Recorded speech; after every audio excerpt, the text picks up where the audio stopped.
Loyd and Sarah from Cinephellas. Today we are reviewing, what is this movie? Interstellar. Interstellar. Fantastic movie with Matthew McConaughey and who's the English chap? Michael Caine. Michael Caine. Fantastic voice Michael Caine is. It's a movie about a dystopian future where life has been, decimated. And they have to go off-world to search for new life, new colony. They're going to start a new colony, propagate the human species, because that is what is needed in the future, I guess, is humans in space. What did you think of the movies there? I mean, it was good. It was Matt in space. They meet. When you mean Matt and Matt, who are you talking about? Spoiler alert. Yeah, are we allowed to spoil the movie? I'm gonna spoil it. I don't care. So Matt goes into space to meet Matt Damon. Yeah, I think it was a crossover from The Martian. Yeah, or it could have been like Moon, the Sam Rockwell. Moon, yeah. You know, where Sam. By the way, they stole that story from me. By the way, from you? It's very strange to say. I used to write for this web forum. Like I would write stories, and I wrote a story called The Moon. And on the moon, there was this, in my story, I don't mean to bore you guys, I'll make it quick. In my story was this rebel alliance that was against this government that was trying to make people pay for air and stuff like that. It was a taxation without representation story. Oh yeah. And they used the smiley face as their logo, right? Mm-hmm. So there was this. It doesn't matter. The point is, Sam Rockwell talks to this machine, and it's got a smiley face, and they're on the fucking moon, and I'm thinking, did they steal that idea from me, the smiley face? Did David Bowie's son steal that idea from you? Yes, he did. No, Forrest Gump stole it from me, too, I think. What were you saying, though? I don't know. Something about his sad children? Who's sad children? Matthew McConaughey's. Oh, Matt and Matt. Matt in space. Matt fights Matt in space. It really just made me think of Moon. I fell asleep in the movie, but then I woke up and they were in space. Where were they at specifically when you woke up? On a ship. Okay, where? In space. Were they on a planet? I do remember one part where they crashed into some water and Matt McConaughey yelled like a Muppet. How did it sound? I don't know. I don't know if there was a sound because he had his space helmet on. Oh, okay. But he made a real Muppet face when they crashed. It was like, y'all, we're all gonna crash into the planet, y'all. Crash into some space water. Did you like the movie though? I did. I cried. I didn't even watch the whole thing, and I cried 7 times in this goddamn movie. 7 times? 7 times. This is a 7-tier movie.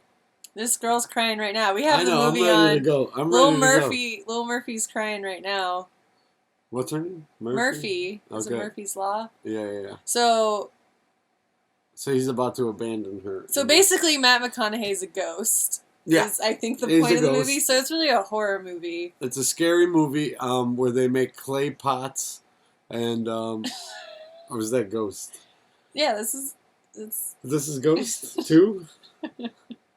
Patrick Swayze is going to come in here and dance for us in a minute. But no, I like the movie. It deals with fake science, which is always good. I love fake science because I'm a sci-fi nerd. Lots of it in here. Mm-hmm. The fifth dimension. They're dealing with the fifth dimension, which is theoretical, which is where ghosts live. Which is where ghosts live. But it's also very theoretical in science, the fifth dimension. We have fourth dimension, third dimension, which we're in. Fourth dimension is... I thought fourth dimension was the fourth wall, like in theater. Yeah, kind of. It's add space into it, space-time into our 3D world. Fifth dimension would be, yes, the theoretical imaginary world, right? Which is where I feel bad. Probably everyone watching this already knows everything you're saying. I'm making it all up, actually. well, we drank a little bit tonight. I didn't drink any tonight. I had lots. Don't pin this on me. It was the only way I could record this video right now was Matthew McConaughey, who I love in True Detective. Best damn part one. The first season is fantastic. Pure dread.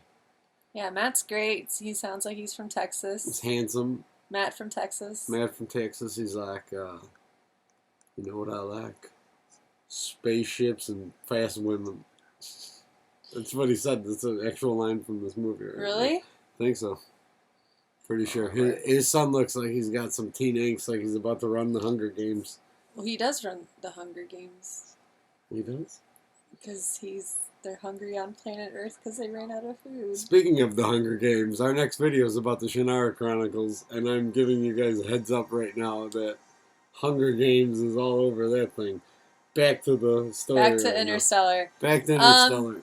Are you still asking me if I like it? Did you like it? I still liked it. I still like it. I didn't change my mind. What else? What else did I think about it? I was Facebooking because I don't tweet because I'm not. Yeah, I'm with you. I was Facebooking. I feel like I can still hear the movie. Because we have it at low volume. Okay. What else happened? I already forgot. I don't know. Did you like the movie? I did. Okay. We already covered that. How many tears do you give it? How many tears? I would give it out of like how many tears? 10 tears. Let's 10 say tears 10, is 10 like cries. 10 full cries. What would you give this movie? I would give it a 6. So 6 cries. I got 6 7. cries. So Loyd and Sarah here. I give it 7 cries. Interstellar is a 7 cry movie for me. It's a 6 cry. 7 cry horror movie in space. Sci-fi horror. Sci-fi horror movie. Yeah. It's not really a horror movie. He's just he's a friendly ghost. What So were it's you really saying? like Casper the Friendly Ghost in I do have to bring space. something up. What did you say about the American propaganda that you felt that was happening? Because that was actually we had an earlier discussion about this before we were recording, yeah. Where they were talking about the fake moon landing. So in the movie, they're living on Earth and like everything is. They basically have gone back to where farming is more valued. Not that it's not valued now because we still need to eat. But basically, we're like innovation, exploration, engineering, like all of that stuff is not valued in their society because they are so desperate for food. And he goes in for like this parent-teacher conference, and in the conference, they know I don't remember the exact conversation, but basically the teacher lady is like, oh, well, I think that they're doing a revisionist history where they change the history. A fictional and they're saying the teacher is like, well, I think that the moon landing and all of those missions were great propaganda to make the Soviet Union go bankrupt. Mm-hmm. And then Matthew McConaughey's like, you really think those are fake? You son of a bitch. And like he gets all American, and I was like, oh, well, that could be reverse. If I don't really care one way or the other. It doesn't bother me. I'm fine with believing that the moon landing was real, but I'm also open to the idea that it wasn't real. But I don't really care. Francis Ford Coppola faked the moon landing. Francis. So my point.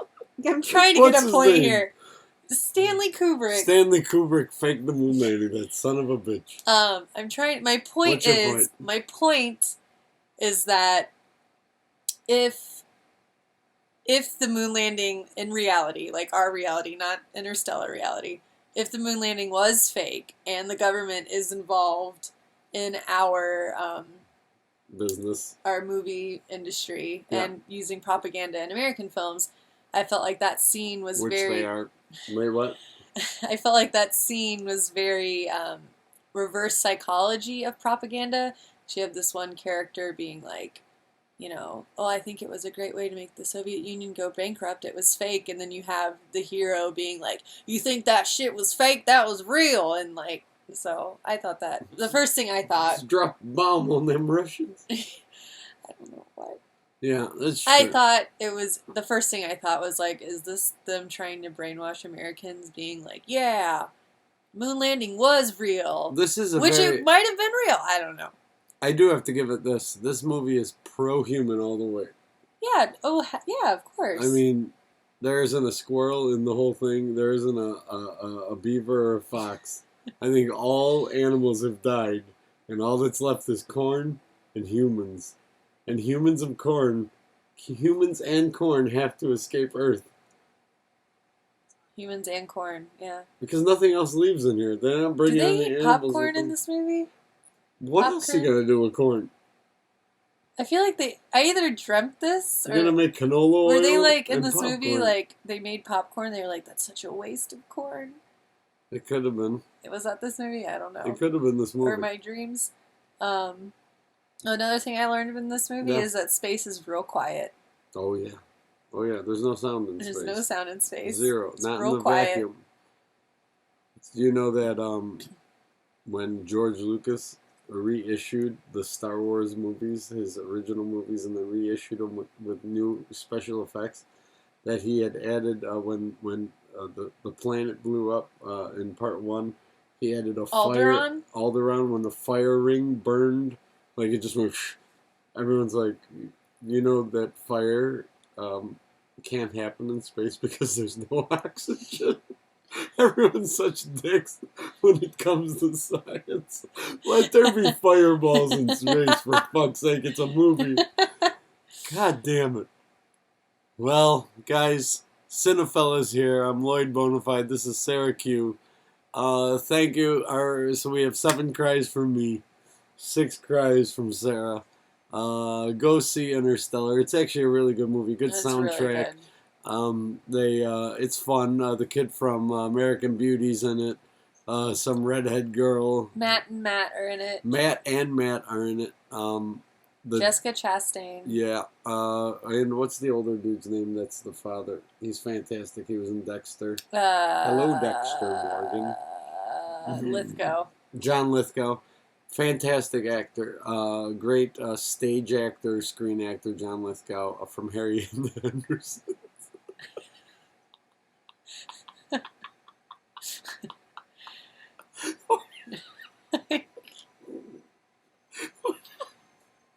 This has been Cinephellas. Thank you for listening to our episode. Coming up next, Sword of Shannara Chronicles, because I am kind of irate at this contraption that they've come up with. I don't know if I'll be in it, but I'll be there for the ride. I don't know if Logan will let me do this or but I want to do Shannara Chronicles. You watched the first one, we were both laughing. Alright, guys, thank you very much. How do you turn the sucker off? Turn it off. I'm not good with these computers. Signing off. In 3. You have a very fancy computer. 2, 1. Goodbye.